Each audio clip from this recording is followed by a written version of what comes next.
Hello learners, welcome to my channel Tanuja's English institution. আমরা class 8-এর the wind cap গল্পটির unit 1 complete করেছিলাম, যেখানে আমরা জানতে পেরেছিলাম জন নামক একটি বালকের সমুদ্রযাত্রার ইচ্ছা প্রসঙ্গে। আজকে আমরা গল্পটির সেকেন্ড ইউনিট বা দ্বিতীয় বিভাগটি শুরু করব। গল্পটি আগের মতোই লাইন বাই লাইন পড়ব এবং মানে বুঝবো। তোমরা তোমাদের টেক্সট বুকটি অবশ্যই সামনে রাখবে। তবে চলো শুরু করা যাক। দেখো, বলছি, since you put me on your head like a hat to keep me safe. যেহেতু তুমি আমাকে তোমার মাথার ওপরে রেখেছিলে টুপির মতো, যাতে কিনা আমি নিরাপদ থাকি। I shall give you a different kind of cap in return. পরিবর্তে আমিও তোমাকে একটা ভিন্ন ধরনের টুপি দিতে চাই বা টুপি দেব। The kind sailors most desire, সে ধরনের যেটা নাবিকদের কাম্য বা ইচ্ছে থাকে, সে ধরনের একটা আমি তোমাকে টুপি দেব। A cap full of wind, একটা টুপি যাতে কিনা হাওয়া ভর্তি থাকবে। বাট দেয়ার্স ওয়ান ওয়ার্নিং, কিন্তু সেখানে একটা কিন্তু সতর্ক বার্তা রয়েছে। No human hand will ever be able to take it off, কোনো মানুষের হাত এটা খুলতে পারবে না। তার মানে কোনো মানুষ এই টুপিটাকে সরাতে পারবে না বা মাথা থেকে খুলতে পারবে না। দেন উইথ আ ব্লিঙ্ক, তারপরে এক পলকে বা চোখের নিমেষেই the fairy man disappeared leaving a striped cap behind, সেই মানব পরীটি কী হয়ে গেল? ডিসঅ্যাপিয়ার্ড, অর্থাৎ অদৃশ্য হয়ে গেল বা মিলিয়ে গেল। লিভিং, ছেড়ে গেল, আ স্ট্রিপড ক্যাপ বিহাইন্ড, এবং তার পিছনে সে ফেলে গেল একটা ডোরাকাটা টুপি। Young John put the cap on his head, সেই কিশোর জন বা যুবক জন কি করলো? Put the cap on his head, তার মাথায় টুপিটা পরে নিল। And ran home to tell his mother, এবং সে বাড়ি ছুটে গেল বা বাড়ির দিকে রওনা দিল তার মাকে বলার জন্যে। No good will come to the wind cap, she said, she বলতে এখানে জনের মাকে বোঝানো হয়েছে। তিনি বলেছিলেন, no good will come to the wind cap, এই যে বাতাসে ভরা টুপি তোমার কোনো কাজে আসবে না বা কোনো ভালো কাজের জন্য নয়। But the lad would have none of her cautious, কিন্তু সেই বালকটি সেই তার ওয়ার্নিংস বা কশাস যেটাকে বলছে, অর্থাৎ সতর্কতা, তার মায়ের সেই সতর্কতায় বা সতর্ক বাণীতে সে শুনল না, সে কথা শুনল না। যে তার মা যে সতর্কতাকে করছিল সেটা বারণটা শুনল না। দ্য ভেরি নেক্সট ডে, পরের দিনই, putting on the sailor's cap, সেই যে নাবিকের টুপিটা পরে, he ran off to the sea, সে সমুদ্রের উদ্দেশ্যে বেরিয়ে পড়ল। On seeing a ship anchored near the shore, বলছে অন সিং আ শিপ, অর্থাৎ একটা শিপ জাহাজ দেখলো, অ্যাঙ্কার্ড, অ্যাঙ্কার্ড বলতে এখানে নোঙর করা, নিয়ার দ্য শোর মানে তীরে সেই জাহাজটা নোঙর করা ছিল বা বাঁধা ছিল।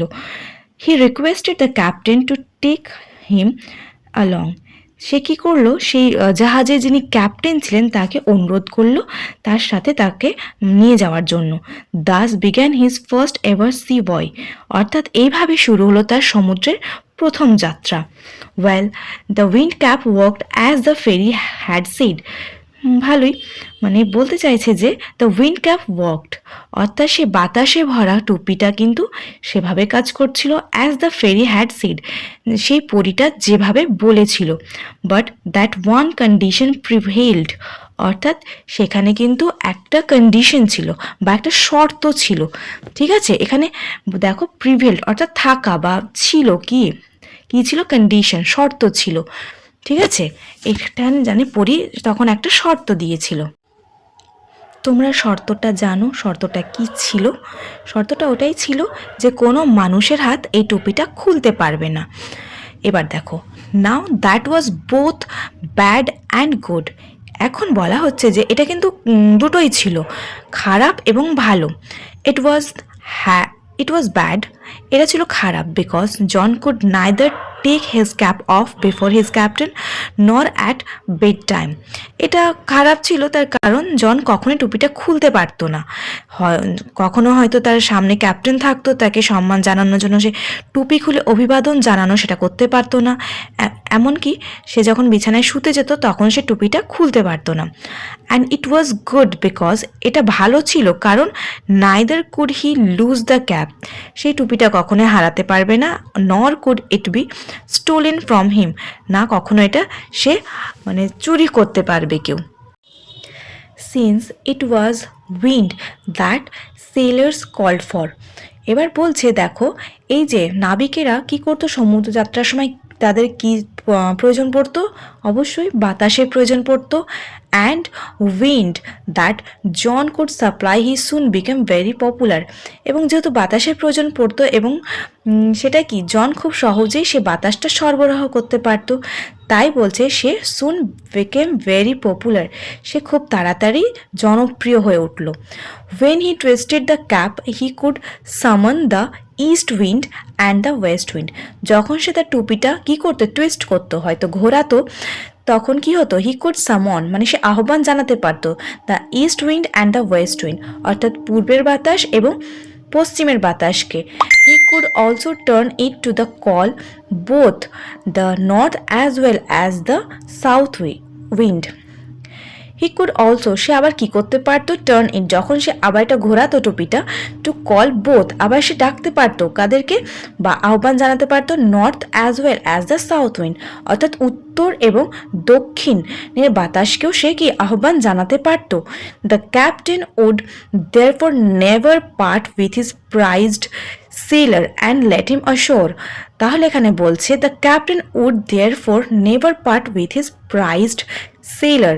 দেখো কথাটার মানে হচ্ছে দ্য ক্যাপ্টেন, যে জাহাজের ক্যাপ্টেন ছিলেন, উড দেয়ারফর যার কারণে কি করতেন তিনি, never part with his prized seller, তার এই যে মূল্যবান যে নাবিকটা ছিল, প্রাইজ সেলার অবশ্যই যে বাতাস সরবরাহ করতো, সে অবশ্যই একজন খুব প্রাইজড সেলার বা একজন মূল্যবান নাবিক, যার কারণে সে ক্যাপ্টেন কি করতো, কখনোই তাকে তাকে আলাদা হতে দিত না। অ্যান্ড লেট হিম অশোর, এবং তাকে কখনোই তীরে পাড়ি দিতে দিত না। For a year and a day, এক বছর একদিন।